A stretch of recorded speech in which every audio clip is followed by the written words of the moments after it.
Welcome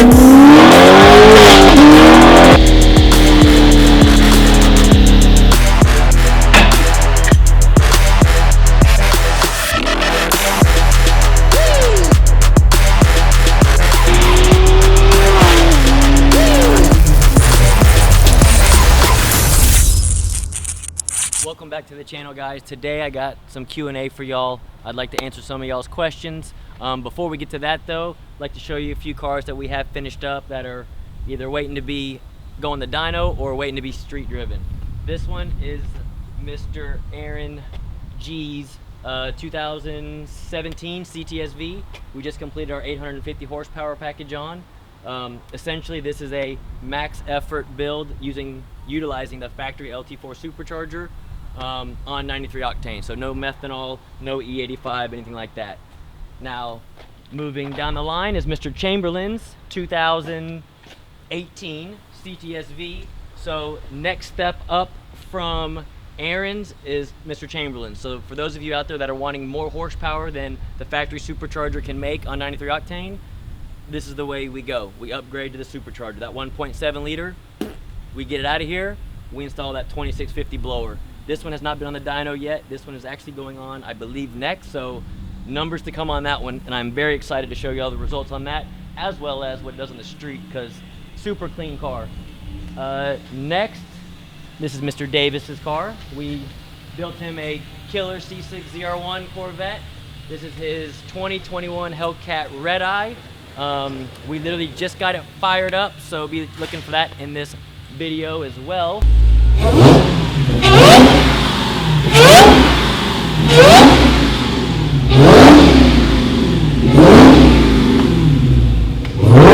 And then a lot of y'all have been asking for updates on Mr. Hunt's car. Well, his C8 Corvette is sitting over here.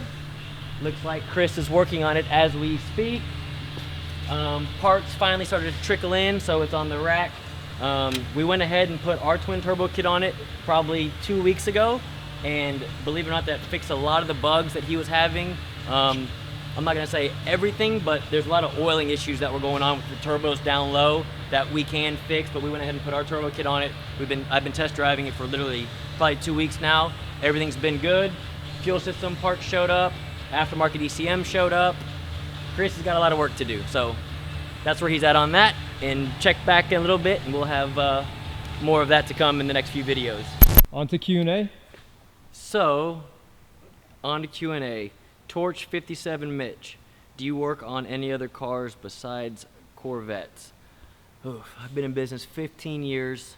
Obviously back in the day, my personal car was a 98 Camaro, so the LS stuff has always been in my blood. We've worked on Camaros, Corvettes, you know, all that kind of stuff. I guess, I don't know what year. I'd say 2010 and up, when the 5th gen Camaro came out. We started doing a lot of 5th gen Camaros, but mainly the Corvettes just kind of took over. I think your normal Corvette owner has the expendable income, wants his car different than the next guy, and a lot of them do want more horsepower than it comes with from the factory stock. They actually go out and use these vehicles. A lot of them go to these half-mile events, they go to the drag strip, or they go to the road course. So the Corvettes definitely is our biggest one. But I will say we do plenty of new Cadillacs, the new CTSVs. We do a lot of new Escalades. We do a lot of Camaros, ZL1 Camaros. And now we started doing more of the Fords and Dodges. Not many, but we've done a lot of the new Fords, just doing little basic twin turbo kits to them. The Hellcats we just started getting into, and obviously the GM trucks. So we do anything from just supercharging a 2018 truck to doing crazy twin turbos or just exhaust on them. So there is definitely a lot of stuff we do besides just Corvettes, but definitely Corvette is our bread and butter. All right, next, Jonathan Powell asks, do you tune a car differently if they build the car for drag racing or highway pulls versus cars that go on tracks? Jonathan, yes, I do tune them differently. Drag racing, obviously, most customers race quarter mile at a time, right? So it's very short distance, and if it's really what they're going for is the ultimate quarter mile time, I can be a lot more aggressive with it because they're only in it for a quarter mile. So whether it's 7 seconds to even 11 seconds, I can be more aggressive with the tune-up. a guy that road races the car, he's obviously out on the track for 25, 30 minutes at a time. I don't want to have that engine, how do I say, to its limit when he's getting on it that much. Same with your average street car. Guys that don't go to the track, if they don't drag race it or road race it, if they're just into highway pool stuff, if they are into actually racing other people competitively, highway racing, I do tune them more on the edge, depending on what fuel they run, versus your guy that just builds a car to have fun with on a Saturday night. Obviously, that car is meant to be driven, whether daily or on the weekends, where he can get in it and beat the living crap out of it without having anything to worry about. So there are small differences. It's not crazy. It's not like the drag race car is about to blow up, but it definitely is more on the edge than your average just weekend toy. Joseph Smith, do y'all care if fans stop by the shop just to check out the cool builds? Definitely, we welcome everyone to our shop. I will say either call ahead or at least when you walk in, know that one of our sales staff will have to, when they're done helping either a customer or a client, either on the phone or by email, they will obviously take the time and walk you through our shop to show you our different builds. Granted, we don't have all day to spend with y'all, but by all means, we'll give you a quick tour of the shop, show you a couple of the cool builds, and you can go back on your way, and hopefully one day you'll be bringing one for us to mod yourself. Question from Donald DeCue. Love the channel. I learned so much from you guys, but my question is, what type of cars do you guys own? If modded, what type of mods? Ooh, good one, Donald. I like it. A lot of the guys have some cool stuff, so I'm curious to see what they tell y'all. Some of them might not tell you the truth on all of them. My personal car was my 98 Camaro. I drove to high school and college. Back then, it was like a 9-second street car. Then it went to an 8-second car. Then it went to a 7-second car. It was the original first LS1 to go in the 7s back in 2001. I don't even know. It's been a long time. Currently, I still own the car. No longer is an LS base. It's now a big block with twin 102mm turbos on alcohol. So it's 572 cubic inches, making roughly 5,000 horsepower. I do race it on a small tire. So the name of the game isn't how much horsepower you have. It's how can you get that horsepower to the ground and go down the track. And I actually just took it back out probably a month ago. So scroll back through some of our old videos. It's probably last month, I believe. We'll link it right here. Yeah, it'll be there for y'all to click on to watch me. We went to Dallas and we actually won that race. And believe it or not, today is Tuesday. Since that race, we pulled the motor out, freshened it up, pulled both transmissions out. I freshened both them up, and it is back together as we speak. And my buddy Chad is on his way back with it now, and we should be leaving in 2 days to go back to Dallas to hopefully win again and bring home the money once more. And then my daily drivers, obviously it's a 18 Denali dually. I need that to tow, obviously, the big trailer that we have with the race car as well as customer vehicles. And then as far as street cars go, I've always had a street car. At the moment, I don't. My last was obviously a 2020 C8 Corvette. I got it in March of last year. Thank you, Rick Conti, for hooking me up with that. I was one of the first ones to get a C8. Used it for R&D purposes. We designed our catback system and started designing our twin turbo kit for it. Now, obviously, we have a couple of cars in the process of being built for twin turbo systems, as well as we've done several bolt-on packages. Before that, I had a 19 ZR1, 1,200 horsepower. And yeah, before that, I had 14 C7, same thing, 1,200 horsepower. C6 before that, and then even a C5 was a 98 with a 383 on dope. It was a really fun car to drive, a stick car, making I think 550 on motor and about 750 on the nitrous. So I'm due for a street car again, so hopefully sometime this year you'll all see me in a street car. All right, let's roll down the list. Dan drives. Dan? What car? Your Mustang. Oh. So you have an 18 Mustang? You have to say anything about It's a 19. it. What? It's all stock. That's it. Yes. So Donald DeCou's asking. Who? Donald. Donald? Yes. Okay, Donald. Donald. He says, love the channel. I learned so much from you guys. But my question is, what type of cars do you guys own? And if modded, what type of mods? 19 Mustang GT, all stock. A Ford. All stock. Huh? It's all stock. I got a Camaro, a sweet Camaro out there. That's got heads, cam. The driver door doesn't open. Do the windows work? No, the windows don't work. So sometimes you have to get in from the passenger seat when you go home? Every time I get in the car, in or out. It's embarrassing.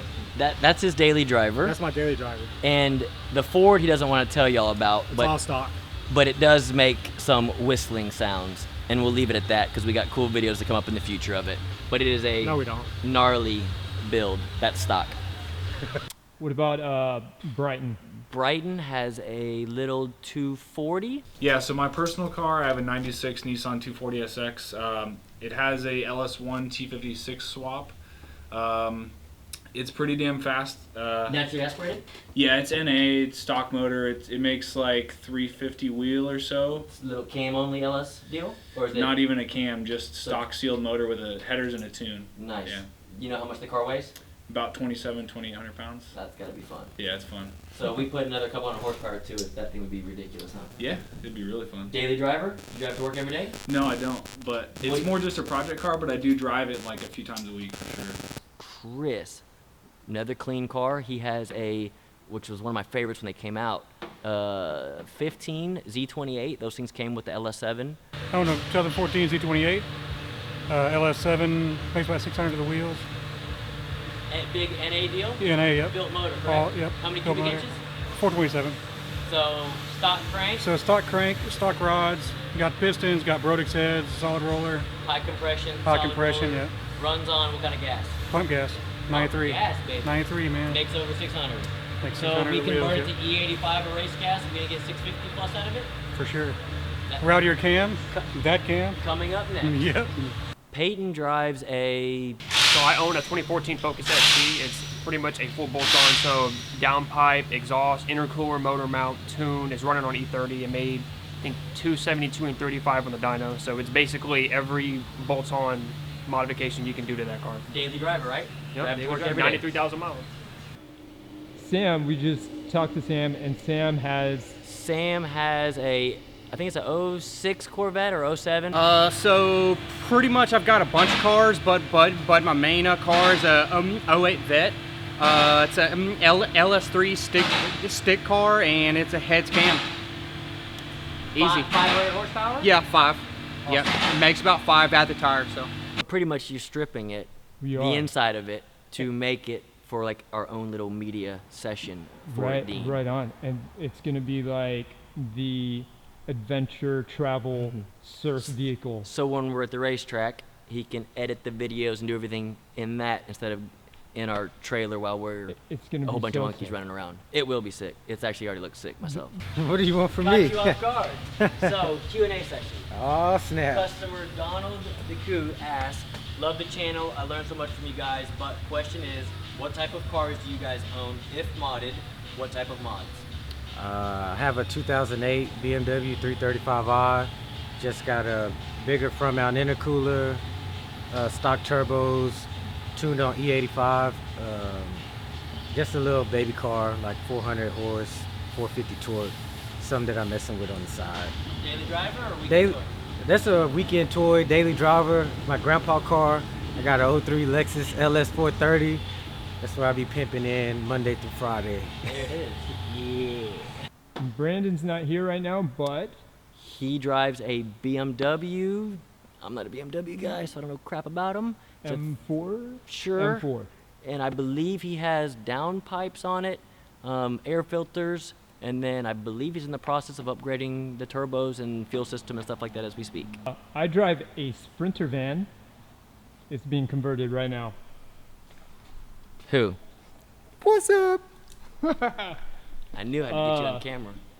Sprinter van, that's, come on, what are you doing to it? Pretty much you're stripping it, We the are. inside of it, to make it for like our own little media session for Right, Dean. right on, and it's gonna be like the adventure travel surf vehicle. So when we're at the racetrack, he can edit the videos and do everything in that instead of in our trailer while we're It's gonna a be whole bunch so of monkeys sick. running around. It will be sick. It's actually already looks sick myself. We're gonna do a couple of questions from Instagram. From Brendan B84. What's the average horsepower numbers on a Headcam C7Z06 taupe? All right, so C7Z06s on our dyno, automatic, baseline, roughly 530 rear wheel horsepower. We do our 850 package, which used to include ported heads and cam, so heads and cam package like you're asking about. Probably a year or two ago, the best bang for your buck as far as the horsepower we were getting, we were seeing more gains from porting the actual supercharger itself instead of porting the heads, so we kind of changed our package around to including a ported supercharger. With that being said, on average, with 93 octane through an automatic, I would say anywhere between 680 and 720 rear wheel horsepower. And torque numbers are roughly the same. These things are torque monsters with a stock 1.7 liter blower on them. It should make roughly 700 rear wheel torque as well. Now, if you put race gas in it or E85 or methanol, stock supercharged 1.7 liters can make 800 rear wheel horsepower. We just don't do it a lot because I don't like putting methanol on these vehicles. I don't like them being meth dependent. All right, dude, let's squeeze in one more question. Okay. It's on Wolfie Z06. Wolfie. Are y'all going to shift sector in Texas? Good question, Wolfie. I would love to go to shift sector. I believe, this sounds bad, I think it's a standing half-mile event where you race against each other. We have not been to one, but please leave details below in this, and we would be glad to show up with our customer vehicles or even some of our personal vehicles to see what we can do. All right, this wraps up our Q&A for the day. Man, guys, I know we have a lot more questions to get to. I just don't have a lot of time. Please leave some more below, and I will keep answering as best I can each week as possible. Again, ask anything, guys, from car stuff to personal stuff. I love all the questions I see. If y'all are new to the channel, like always, hit that subscribe button. If y'all are a fan of the channel and watch a lot, greatly appreciate it. Give it a thumbs up or a thumbs down, and please share with your friends, guys. I would like to get, my goal by the end of the year is 100,000 subscribers. Please help me out, guys.